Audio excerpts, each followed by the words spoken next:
If you've been watching football recently, which I'm assuming you are since you're watching this video right now, then you've probably been watching either Arsenal or Manchester City or perhaps even Real Madrid and thinking these are the best teams out right now, which is not a bad thing, but I think there's one team that isn't being mentioned enough in that conversation.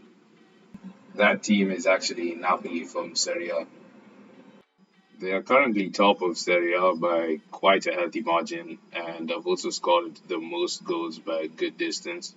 The only other team to match them at this moment is PSG, who also have 38 points in Ligue 1. But I think we all know that they were always winning that league, so there's really no point of debating that. What's even more interesting is that they basically lost all of their best players in this summer in Koulibaly, Mertens, Insigne, and Fabian Ruiz, all leaving this summer. And considering that, you would probably think that this year should probably be poor for them, and rightfully so. If you're a team and you lose your best players, you probably shouldn't have the best year moving forward. But instead of struggling and accepting their fate as it is, they went out and had one of the most underrated summers in world football without even spending over 20 million euros on one single player.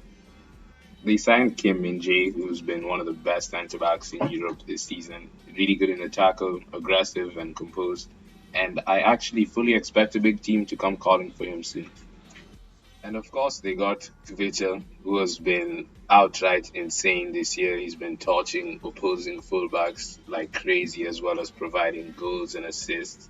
I mean, we all saw what he did to that right hand side versus Liverpool at home, and kind of cooked Trent away too. This is his player profile for context. It's fucking crazy. He's basically in a league of his own for all attacking metrics, and as well as looking pretty good in possession too. Nothing crazy in defending, but like when you need him in attack, he's that guy. And I really think that in the future, a Premier League team or one of those big teams in Europe is gonna come calling soon. But that's enough of the individual players. I think it's time we talk a bit more about how they work cohesively as a team, as obviously that's the most important thing. On paper, Spalletti likes to set his team up in a 4-3-3 or something that can also transition into a 4-2-3-1 depending on what he likes. When building up from the back, Spalletti likes to set his team up in a 4-2 structure with the purpose of finding the free man on the opposite flank, who in this case is the right back at the top of your screen. If they find nothing from deep, they can also play it long, which is totally fine because they have Osimhen, who is strong enough to bring the ball down, and he can really bring other players into the game. He's not just a one-dimensional striker. Another thing that I think they do really well is that they give their wide players room and space to operate. Like they isolate them one-on-one with the fullback, and sometimes they can combine with them, but they really like making sure it's one-on-one with that fullback. Out of possession, they tend to man press their opponents and try to force them into errors.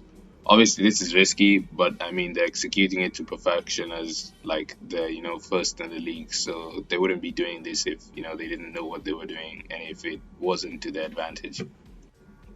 The data also backs up a lot of what we see in game, with them ranking first in both average possession at nearly 60%, as well as first in also shot creating actions per 90. Their defense is also second best in Serie A according to Opta's expected goals model, with them only ranking behind Roma, who are, Jose's team, so you'd expect something tight at the back there. The question on most people's minds, including mine, is can they keep this up post World Cup? And in my opinion, I don't see why not. They only have around two players going to the World Cup in Irving Lozano and Zambo Anguissa, whereas like Milan has a lot of players like Leao and Maignan and Giroud who will be going to the World Cup, so they'll definitely be rested coming into 2023 and they can really push on for Serie A. They were also drawn to play Frankfurt in the round of 16 for the Champions League, which is honestly great considering some of the other teams left in the competition. So I really think they have a good chance of progressing to the quarters and who knows, maybe making a deep run into the competition. All in all, I think things are lining up really well for this Napoli team, with Serie A not being as strong as perhaps it used to. Inter is struggling. Juventus is also struggling. Maybe their only opposition would be Milan.